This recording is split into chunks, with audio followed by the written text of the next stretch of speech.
ദുരന്തഭൂമിയിൽ ആദ്യമെത്തിയ രക്ഷാപ്രവർത്തകർ fire and rescue team തന്നെയായിരുന്നു. ഒപ്പം ജനങ്ങളും. ചെളിയിൽ പൂണ്ട ഇരുളിലേക്ക് വഴിയറിയാതെ അവർ നടന്നു നീങ്ങിയപ്പോൾ കണ്ട കാഴ്ച അതിഭീകരമായിരുന്നു. പിന്നീട് നടത്തിയ രക്ഷാപ്രവർത്തനങ്ങൾ അവർ ഓർത്തെടുക്കുകയാണ്.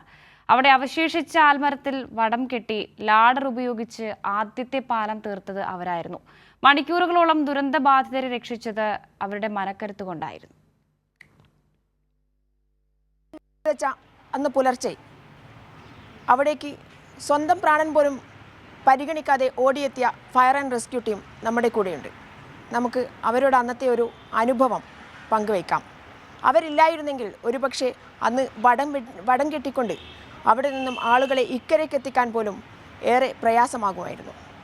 എന്തായാലും ആ ഒരു അനുഭവം അവരെ സംബന്ധിച്ചിടത്തോളം അത് വലിയൊരു അനുഭവമാണ്. നാട്ടുകാരെ സംബന്ധിച്ചിടത്തോളം അത് വലിയൊരു അത്ഭുതവുമായിരുന്നു. അന്ന് ആരാ ആദ്യം വിളിച്ചത്? എങ്ങനെയാണ് ഈ വിവരം അറിയുന്നത്? വിവരം അറിയുന്നത് വെച്ചാൽ ഏകദേശം 1:55 രാവിലെ പുലർച്ചയ്ക്ക് 30-ാം തീയതി 1:55 ഒരു മണികണ്ഠൻ എന്നൊരു വ്യക്തി, ഒരു കുട്ടിയാണ് വിളിക്കുന്നത്. ഇങ്ങനെ ഉരുള് പൊട്ടിയിട്ടുണ്ട് സാറേ, രക്ഷിക്കണം എന്ന് പറഞ്ഞിട്ടാണ് വിളിക്കുന്നത്.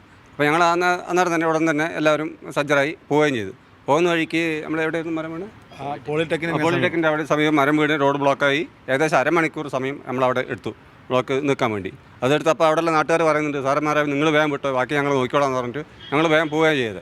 അങ്ങനെ പോവുകയും ചെയ്യുമ്പം ആ ടൗണിൽ മുണ്ടക്കൈ ടൗണിൽ തന്നെ ഫുള്ള് വെള്ളവും ചെളിയൊക്കെ കെട്ടിക്കിടക്കുന്നു. അവിടെ നമ്മൾ ആസ്കലൈറ്റൊക്കെ കത്തിച്ച് നമ്മളെ ജീവനക്കാർ രക്ഷാപ്രവർത്തനം തുടങ്ങി കുറച്ച് സമയം കഴിയുമ്പോൾ വീണ്ടും ഒരു സൗണ്ട് കേൾക്കുന്നത്. അപ്പോൾ നാട്ടുകാരനെ പറയുന്നുണ്ട്, സാറേ ഓടി രക്ഷപ്പെട്ടു എന്ന് പറഞ്ഞിട്ട് ഓടുന്നതാണ്. അങ്ങനെ എല്ലാവരും അതിലേക്ക് ഓടി രക്ഷപ്പെടുകയാണ് ചെയ്ത് തുടക്കത്തിൽ തന്നെ. പിന്നെ മറ്റു കാര്യങ്ങൾ എല്ലാം ബാക്കി എല്ലാവരും അറിയിക്കുകയും ചെയ്തു. DSനെ അറിയിച്ചു, ബാക്കി ഓഫീസർമാരെ അറിയിച്ചു. അവരൊക്കെ വന്നു, എല്ലാ സ്ഥലത്തു നിന്നും ആൾക്കാരൊക്കെ വന്നിട്ടുണ്ടായിരുന്നു. പിന്നെ അങ്ങനെയാണ് നമ്മൾ രക്ഷപ്പെടാൻ തുടങ്ങിയതും. പിന്നെ അതിന് ഇടയ്ക്ക് നമ്മൾ ആൾക്കാരൊക്കെ അവിടുത്തെ പെടുകയും ചെയ്തിട്ടുണ്ട്. പക്ഷെ അവർ എന്തോ ഭാഗ്യം കൊണ്ട് നമ്മളെ രക്ഷപ്പെടുകയും ചെയ്തു. ഇവിടെ ഞങ്ങൾ ഇവിടെ നിന്ന് അങ്ങോട്ട് പോകുന്ന സമയത്ത് നല്ല മഴയായിരുന്നു. ഫുള്ളായിട്ട് മരങ്ങളൊക്കെ വീണിരുന്നു. അത് ആ ബ്ലോക്കൊക്കെ മാറ്റിയിട്ടാണ് ഞങ്ങൾ മുമ്പോട്ട് പോയത്. അവിടെ എത്തുന്ന നേരം മൊത്തം ഇരുട്ടാണ്. ഫയർ സർവീസിൻ്റെ ഒരു വെളിച്ചം മാത്രമേ അവിടെ ഉള്ളൂ. ഞങ്ങൾ അസ്കാലൈറ്റ് കത്തിച്ച് വണ്ടിൻ്റെ മേലുള്ള ലൈറ്റ് എല്ലാം തെളിയിച്ച് ഇന്നേൻ്റെ വെച്ചാണ് അപകടത്തിൽപ്പെട്ട ആൾക്കാർ അവിടെ നിന്ന് കൊണ്ടുപോകാൻ തന്നെ വെളിച്ചം കിട്ടി.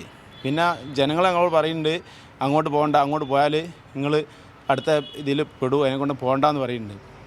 പക്ഷേ ഞങ്ങളതൊന്നും നോക്കിയില്ല. ഞങ്ങൾ ആ രീതി തന്നെ രാത്രി ഇരുട്ടത്തിൽ തന്നെ ഞങ്ങൾ ടോർച്ചടിച്ചിട്ട് ഞങ്ങൾ പോയി ഒരുപാട് ആൾക്കാരെ രക്ഷപ്പെടുത്തി. ചെളിയിൽ പോഞ്ഞ ആളെ എടുക്കാൻ വേണ്ടി ഞങ്ങൾ ക്രൂവിൻ്റെ കൂടെ പോയിരുന്നു.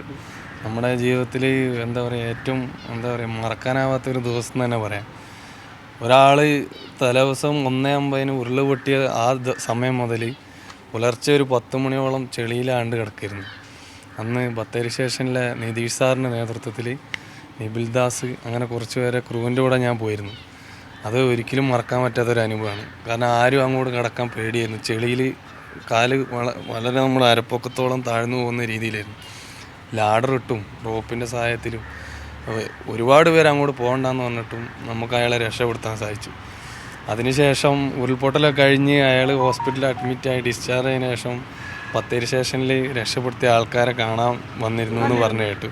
അതൊക്കെ ഞങ്ങൾക്ക് ഭയങ്കര ഒരു സന്തോഷമുള്ള കാര്യമാണ്. സ്വന്തം ജീവൻ പോലും പരിഗണിക്കാതെയാണ് അന്ന് ഈ ഫയർ ആൻഡ് റെസ്ക്യൂ ടീം ആളുകളെ രക്ഷിച്ചെടുത്തത്.